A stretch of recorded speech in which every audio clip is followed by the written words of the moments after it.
Olá, pessoal. Tudo bem com vocês? Espero que sim, né, gente?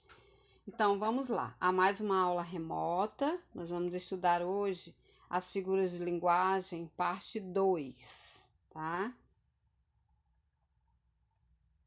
Figuras de som. Não sei se vocês perceberam, mas na aula anterior eu coloquei um pequeno início onde eu faço essa divisãozinha de figuras. As figuras de linguagem, elas podem ser figuras de som, figuras de pensamento, né? Figura de palavras. Então a gente faz essa separaçãozinha. Alguns autores não fazem, coloca tudo junto. Mas eu fiz questão de colocar assim para vocês. Então, nós vamos reiniciar com as figuras de som, que nós chamamos de aliteração, assonância, e tem uma outra chamada paronomásia, que nós não vamos estudar no momento, porque nós temos todo o tempo ao longo do ano.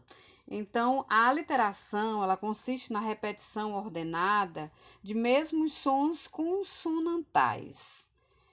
Por exemplo, belos beijos bailavam bebendo breves brumas boreais. Então, observem aí que o B, ele se repetiu em todas as palavras do verso. Então, assim, essa repetição de sons consonantais, eu chamo de aliteração, né? A assonância consiste na repetição ordenada de sons vocálicos idênticos. Por exemplo, ó, formas, alvas, brancas, formas claras. Então, aqui eu tenho o formas, né?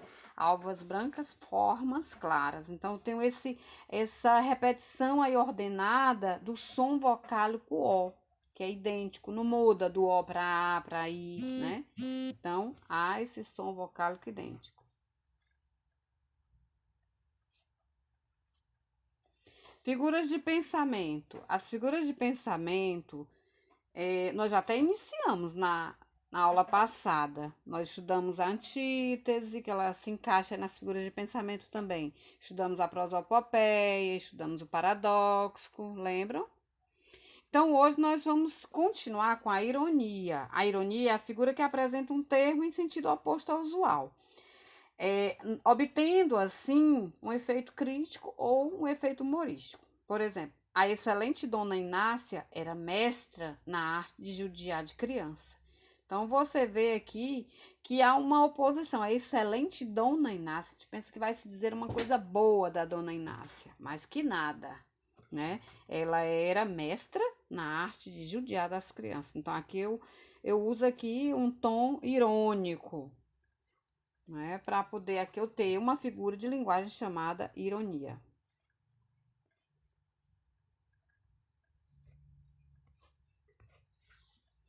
O eufemismo consiste em substituir uma expressão por outra menos brusca. Em síntese, procura-se suavizar alguma afirmação desagradável.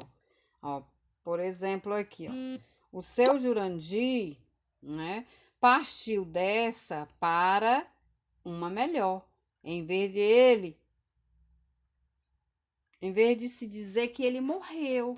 No normal, no cotidiano, nós usamos demais essa figura de linguagem chamada eufemismo. Por exemplo, a gente quer dizer que uma pessoa morreu, você diz, ele bateu as botas, ou ele vestiu o paletó de madeira. Tem gente que gosta de usar esse tipo de expressão.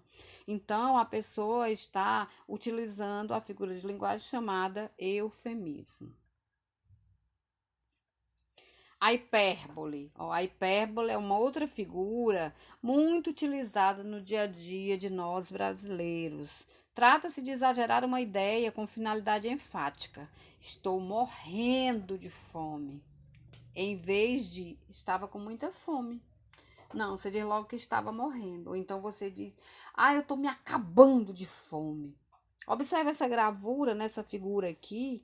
Essa menininha, ela tá chorando e a lágrima dela formou um rio. Então, tem gente que diz: gente, eu chorei rios de lágrima. É muito exagero, né, na expressão. Então, esse exagero nas expressões dos falantes, eu chamo de hipérbole. Então, por hoje é só, pessoal, sobre as figuras de linguagem. Assistam o vídeo bem direitinho, releiam, porque eu tô colocando assim, dessa forma, para ficar melhor de vocês ir lendo e vendo os exemplos, para poder vocês realizarem a atividade, né? O quiz de língua portuguesa que vocês vão fazer nesta aula, tá bom? Muito obrigada, tchau, beijo.